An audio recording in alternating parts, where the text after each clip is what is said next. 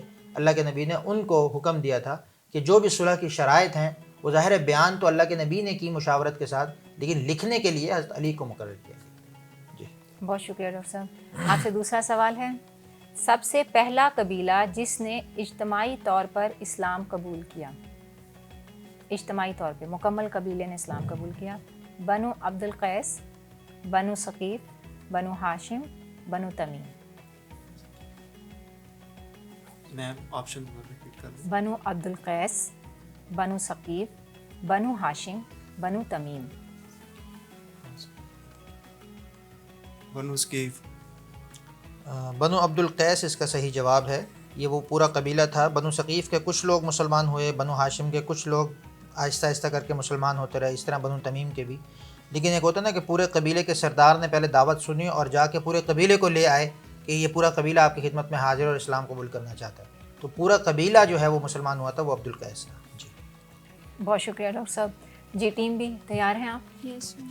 تاریخ اسلام ہمارا تیسرا سیگمنٹ ہے اور آپ سے پہلا سوال ہے، نبی اکرم صلی اللہ علیہ وآلہ وسلم کی بیٹی حضرت فاطمہ رضی اللہ تعالی عنہا کا نکاح کس سن میں ہوا؟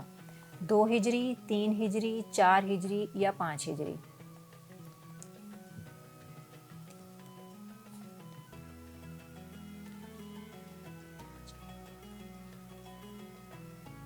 میم آپشن 2 ہجری، 3 ہجری، 4 ہجری، 5 ہجری۔ 5 ہجری۔ 2 ہجری میں آپ کا نکاح ہوا تھا۔ کوئی بات نہیں، دوسرا سوال ہے بھی، دوسرا سوال آپ سے کہ نبی اکرم صلی اللہ علیہ وآلہ وسلم نے سب سے پہلے کس قبیلے کو اسلام کی دعوت دی؟ بنو ہاشم، بنو عدی، بنو ثقیف، بنو امیہ۔ اسلام کی دعوت دی۔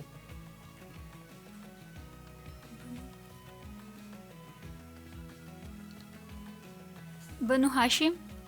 جی یہ جواب درست ہے۔ ابھی پچھلے سوال کے اندر بھی، سیرت طیبہ کے سوال کے اندر بھی اس کا اشارہ ملا تھا آپ کو کہ آپ کی پہلی تبلیغی مہم جو تھی وہ آپ نے اپنے مکہ کے لوگوں کو ہی اکٹھی کر کے دی تھی، اور مکہ میں زیادہ تر اس وقت بنو ہاشم کے ہی لوگ تھے، جو آپ کا اپنا قبیلہ ہے، آپ بنو ہاشم کے قبیلے سے ہیں، تو اس لیے پہلے قبیلے کو اسلام کی دعوت بنو ہاشم ہی بنتی ہے۔ جی بہت شکریہ ڈاکٹر صاحب۔ اور یہاں ناظرین ہم لیتے ہیں ایک چھوٹا سا بریک۔ اگلے حالات اس پروگرام کے اور ان ٹیمز کے جاننے کے لیے جڑے رہیے USP اسٹوڈیو کے ساتھ اور شان رمضان کوئز کے ساتھ۔ اجازت دیں۔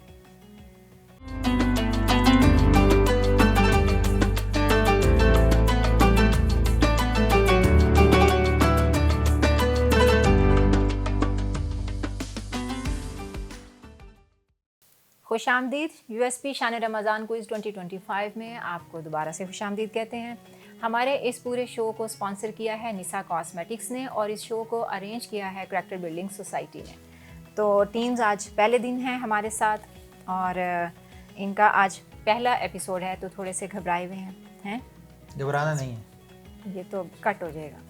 اچھا چلیں جی، مسلمان سائنسدان ہمارا چوتھا سیگمنٹ ہے۔ اوکے، میں پھر سے ریپیٹ کر رہی ہوں، مسلمان سائنسدان۔ ٹھیک، تو اب آپ پہلے سوال ہے آپ سے ٹیم میں، دوربین کا سب سے پہلا نظریہ کس مسلمان سائنسدان نے پیش کیا؟ ابن الحسن، جابر بن حیان، ابو ریحان البیرونی، ابن سینا۔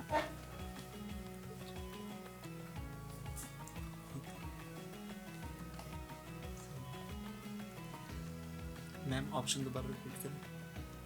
ابن الحسن، جابر بن حیان، ابو ریحان البیرونی، ابن سینا۔ ابو ریحان البیرونی۔ یہ جواب درست نہیں ہے۔ ویسے آپ نے کیا سوچ کے جواب دیا یہ؟ کیونکہ ابن سینا تو میڈیکل کے تھے، جی وہ تو نہیں ہو سکتے۔ ٹھیک ہے، ٹھیک ہے۔ اور پیچھے بچتے ہیں، باقی دو ان کا پتہ نہیں تھا۔ میں آنسر بتاؤں اس کا؟ رائٹ، ابن الحشم۔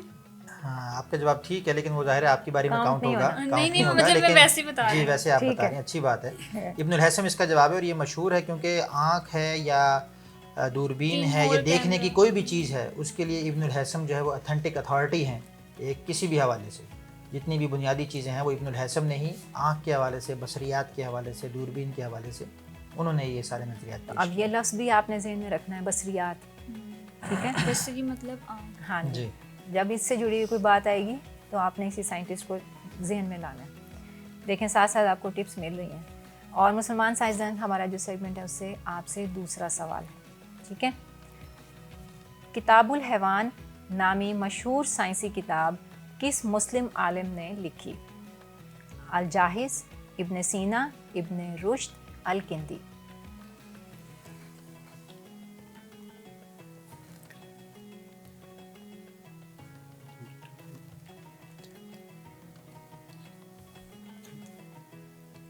ابن سینا.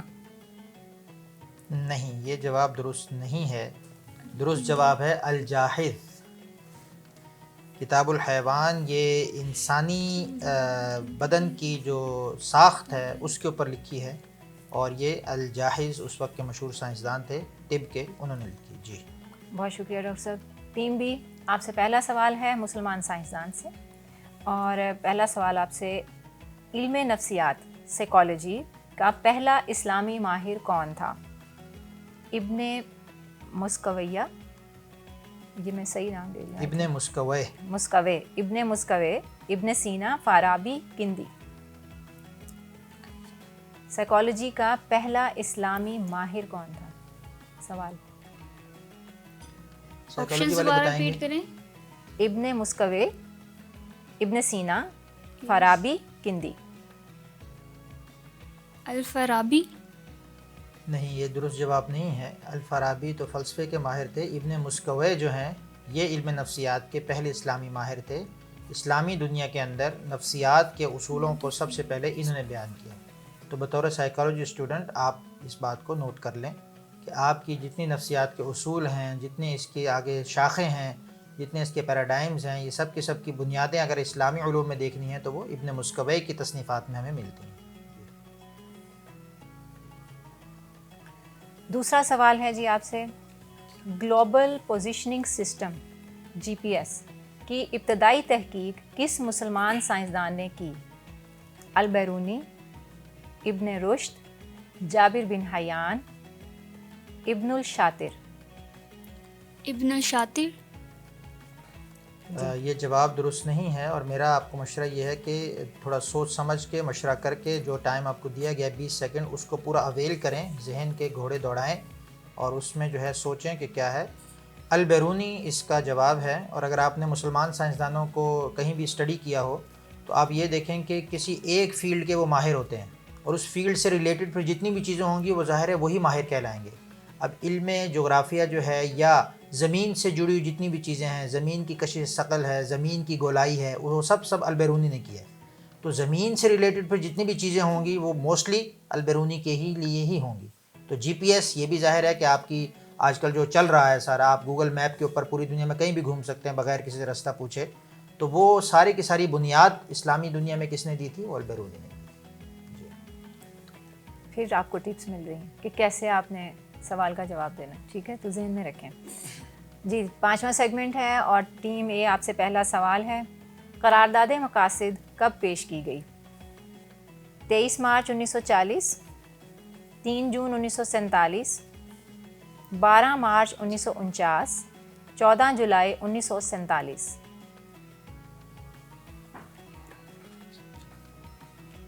میم آپشن ریپیٹ کریں. 23 مارچ 1940، 3 جون 1947، 12 مارچ 1949، 14 جولائی 1947. 23 مارچ 1940. اگر آپ اپنے دوست کی بات سن لیتے تو آپ کا جواب درست ہوتا، لیکن اب آپ کا جواب درست نہیں ہے. آپ کے دوست صحیح کہہ رہے تھے لیکن آپ نے ان کی بات نہیں مانی. جواب تو غلط ہو گیا، لیکن آپ بتا دیں کیا کہا تھا آپ نے ان کو پہلے؟ 12 مارچ 1949 قرارداد مقاصد 12 مارچ 1949 کو پیش کی گئی تھی. جو آپ فرما رہے ہیں وہ قرارداد پاکستان تھی 23 مارچ 1940 کو. قرارداد مقاصد پاکستان بننے کے فوراً بعد 47 میں پاکستان بنا، اور پاکستان بننے کے فوراً بعد جو حالات تھے مہاجرین کے اور ایک بدامنی کی صورتحال پیدا ہوئی تھی، تو اس سے نبرد آزما ہونے کے لیے، اس کو ڈیل کرنے کے لیے نواب لیاقت علی خان نے اور باقی لوگوں نے مل کر یہ ایک قرارداد مقاصد بنائی تھی جس کے تحت پھر پاکستان کو نئے سرے سے آباد کرنے کی ساری تجاویز اس کے اندر دی گئی. ٹھیک ہے, آپ تو لاء والے ہیں ماشاءاللہ, یہ ساری چیزیں آپ کو ویسے ہی آنی چاہیے. جی چلیں, بہت شکریہ ڈاکٹر صاحب. آئین پاکستان کے نفاذ سے پہلے پاکستان میں کون سا آئین نافذ تھا؟ گورنمنٹ آف انڈیا ایکٹ, برطانوی ایکٹ, مسلم لیگ ایکٹ یا کوئی نہیں؟ Government of India act 1935. بالکل صحیح جواب. یہ تو آنا یہ ان کے دیکھیں نا, جب اپنی ڈومین میں سوال آیا تو کیسے دیا ہے ماشاءاللہ, بہت اچھا جواب.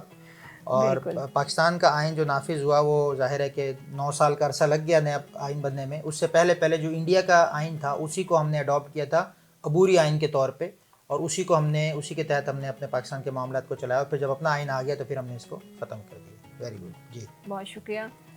جی ٹیم بی, تاریخ پاکستان سے آپ سے پہلا سوال ہے. قائد اعظم کے مشہور 14 نکات پیش کرنے کی تاریخ کیا تھی؟ 28 مارچ 1929, 23 مارچ 1940, 3 جون 1942, 14 جولائی 1935.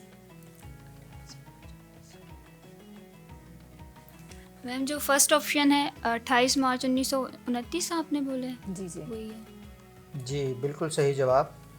یہ بہت بنیادی سوال تھا, اور ظاہر 14 نکات تو سب کو یاد ہوتے ہیں لیکن ان کی تاریخ جو ہے نا وہ اکثر یاد نہیں ہوتی. 14 نکات بھی یاد نہیں ہوتے, جب پیپر میں لکھنے لگے تو 17 ہو جاتے ہیں یا کم ہو جاتے ہیں یا زیادہ, 14 نہیں رہتے. تو یہ بالکل صحیح جواب ہے. جی ہاں جی, آپ سے دوسرا سوال. پاکستان کی پہلی کابینہ میں وزیر خارجہ کون تھا؟ پہلی کابینہ میں وزیر خارجہ کون تھا؟ سر ظفر اللہ خان, لیاقت علی خان, چودھری محمد علی اور فضل الحق. وزیر خارجہ مطلب وزیر اعظم جو ہوتے ہیں؟ نہیں, minister of external foreigner affairs. Options? Liaquat Ali Khan, sir Zafarullah Khan, Chaudhry Muhammad Ali, Fazlul Haq. ایک فضل الحق, یہ جو ہے یہ جواب درست نہیں ہے. صحیح جواب ہے سر ظفر اللہ خان. جی, جب تک رزلٹ بنتا ہے تب تک ہم ڈاکٹر صاحب سے ایک تھوڑی سی وضاحت جو آف دا کیمرہ پوچھی تھی یہاں پر ہماری جو اسٹوڈنٹ ہیں انہوں نے, کہ جنگ بدر سے پہلے نکاح ہوا تھا یا جنگ بدر کے بعد بھی فاطمہ؟ ہاں, جیسے کہ ایک سوال ہوا تھا کہ حضرت فاطمہ رضی اللہ تعالیٰ عنہ کا نکاح حضرت علی ابن ابی طالب رضی اللہ تعالیٰ عنہ سے کب ہوا, تو اس کا جواب تھا کہ 2 ہجری میں, کہ نبوت کے بعد جب آپ علیہ السلام نے مکہ سے مدینہ کی طرف ہجرت فرمائی تو ہجرت کے دوسرے سال پہلا غزوہ پیش آیا, غزوہ بدر. اور وہ غزوہ بدر جو ہے وہ رمضان المبارک کی 17 تاریخ کو پیش آیا تھا, اور اس کے بعد ذی الحج کے اندر تقریباً 5 ذی الحج کو یا ایک روایت کے مطابق 7 ذی الحج کو حضرت فاطمہ رضی اللہ تعالیٰ عنہ کا نکاح حضرت علی ابن طالب سے ہوا, اور ایک روایت کے اندر 1 ذی الحج کو ہوا. اور ایک روایت یہ بھی ہے کہ آپ کا نکاح جو ہے وہ رمضان میں ہو گیا تھا اور رخصتی جو ہے وہ ذی الحج میں ہوئی. تو مختلف روایات ہیں لیکن اتھینٹک روایت یہی ہے کہ ذی الحج میں ہی 1 ذی الحج کو آپ کا نکاح ہوا, اور وہیں پر آپ کی پھر اس کے بعد ہی رخصتی ہوئی. بہت شکریہ ڈاکٹر صاحب, اور میرا خیال ہے کہ اس دوران رزلٹ بھی تیار ہو گیا ہے, اور دیکھتے ہیں. اب ٹیمز ہم میوزک ابھی آن نہیں کر رہے رمضان کی وجہ سے, آپ کنسیڈر کریں کہ پیچھے دھک دھک والا میوزک ہے, اور آپ کے لیے ہم رزلٹ اوپن کر رہے ہیں. چلیں جی, ٹیم جو ہے ہماری یونیورسٹی آف سدرن پنجاب کے لاء ڈپارٹمنٹ کی ٹیم, آپ نے 10 میں سے 2 اسکور کیا ہے, اور یونیورسٹی آف سدرن پنجاب کے وومن کیمپس کی ٹیم آپ نے 10 میں سے 4 اسکور کیا ہے. تو آج کی ہماری ونر ٹیم جو ہے وہ women campus university of southern Punjab. لیکن آپ اس پہ پریشان نہ ہوں, یہ ایک ہی ایپیسوڈ پہ فیصلہ نہیں ہوتا. بہرحال آپ دونوں نے بہت اچھے کانفیڈنس سے اپنے دونوں نے پلے کیا ہے, اور امید کرتے ہیں کہ نیکسٹ ایپیسوڈ میں آپ اس سے بہتر تیاری کے ساتھ آئیں گے. جی, اس میں جو ہے آپ ابتدائی طور پہ جو لو سکورنگ ہے اس سے آپ نے پریشان نہیں ہونا, کیونکہ پہلے ایپیسوڈ میں عموماً ایسے ہی ہوتا ہے, آپ کو ترتیب کا نہیں پتہ ہوتا, چیزیں پہلی دفعہ فیس کر رہے ہوتے ہیں, تو سب کے ساتھ ایسے ہی ہوتا ہے. تو انشاءاللہ لیکن اب آپ کو ترتیب بھی پتہ چل گئی, سوالات کی نوعیت بھی پتہ چل گئی, اور سیگمنٹ کی ترتیب بھی آپ کے سامنے آ گئی. تو اب نیکسٹ ایپیسوڈ سے انشاءاللہ آپ اس کو مزید بہتر کریں گے انشاءاللہ, ہمیں امید ہے. اس میں پریشان نہیں ہونا, آپ کے 3 میچز کے اسکور پہ پھر آگے آپ کا فیصلہ ہوگا. بالکل ایسے ہیں. اور ناظرین, یہاں پر ہمارے اس ایپیسوڈ کا اختتام ہوا جاتا ہے. ہم آپ سے ہمیشہ اسی دعا کی درخواست کرتے ہیں کہ اللہ تعالیٰ اور اپنے فضل و کرم سے اس مقدس مہینے میں جو بھی دعائیں ہم مانگ رہے ہیں اس کا محور صرف اپنی ذات کو رکھے اور ہماری طلب صرف اور صرف اللہ تعالیٰ کی ذات رہے، ہمیں شکر کرنے والوں میں سے اٹھائے، اور اپنا اور ہمارا ہم سب کے لیے آپ نے دعا کرنی ہے کہ اللہ تعالیٰ ہمیں ذہنی، روحانی، جسمانی، قلبی صحت عطا فرمائے۔ اپنا بہت زیادہ خیال رکھیے گا۔ سائمہ علی اور ڈاکٹر عثمان کو اجازت دیں، انشاءاللہ تعالیٰ اگلے ایپیسوڈ میں پھر حاضر ہوں گے۔ تب تک کے لیے اللہ حافظ۔ پاکستان زندہ باد، USA پائندہ باد۔